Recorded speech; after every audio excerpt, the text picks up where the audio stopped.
दोस्तों नमस्कार। Border Gavaskar trophy के दौरान सुनील गावस्कर साहब की वो टिप्पणी जो है बहुत वायरल हुई थी, जिसमें उन्होंने ऋषभ पंत को देखकर, उनके खराब शॉट को देखकर स्टूपिड स्टूपिड स्टूपिड कहा था। जी हाँ, आप उसी अंदाज में ऋषभ पंत ने जो है स्टूपिड स्टूपिड स्टूपिड कहकर यानी गावस्कर की एक तरह से नकल की है। हुआ कुछ ये था मामला कि मेलबर्न में वो टेस्ट मैच खेला गया था। बॉर्डर गावस्कर ट्रॉफी का चौथा क्रिकेट टेस्ट था और उसमें उन्होंने थर्ड मैन की तरफ जो है कैच थमा दिया और उस वक्त उनका टिके रहना बहुत जरूरी था।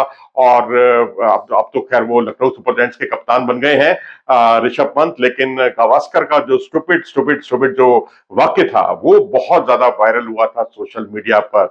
वहां दो फील्डर खड़े हुए थे, उनका कहना था बहुत ही साफ तौर पर सुनील गावस्कर साहब का कि वहां जब दो फील्डर खड़े हुए थे उसके बावजूद आप इस तरह का शॉट वहां पर खेल रहे हैं, इसे कहते हैं विकेट को थ्रो करना। जी हाँ, इस अंदाज में उन्होंने उनको लताड़ा था और उन्होंने कहा आप ये नहीं कह सकते कि ये मेरा नेचुरल गेम है, क्योंकि जो आपका, मैं जानता हूं कि ये आपका नेचुरल गेम नहीं है। आई एम सॉरी, ये आपका नेचुरल गेम नहीं है, दिस इज स्टूपिड शॉट, इससे टीम को नुकसान हुआ है, ऐसा सुनील गावस्कर साहब ने कहा था। और उन्होंने ये भी कहा था कि तुम्हें सिचुएशन को समझना चाहिए था, उन्हें अपने अपने नहीं बल्कि दूसरे ड्रेसिंग रूम में चले जाना चाहिए। ये बहुत बड़ा कमेंट था सुनील गावस्कर का ऋषभ पंत के लिए और ये वीडियो सोशल मीडिया पर खूब वायरल हुआ था।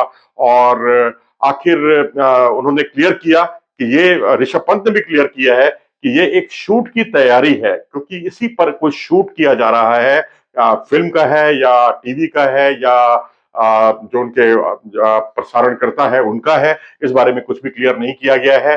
लेकिन उसी अंदाज में कमेंट्री बॉक्स में माइक को थामे हुए दिखाई दे रहे हैं ऋषभ पंत, बिल्कुल सुनील गावस्कर वाले अंदाज में। तो अब यहाँ पर ये कहना ठीक होगा कि अब ऐसे शॉट से बचना चाहिए ऋषभ पंत को।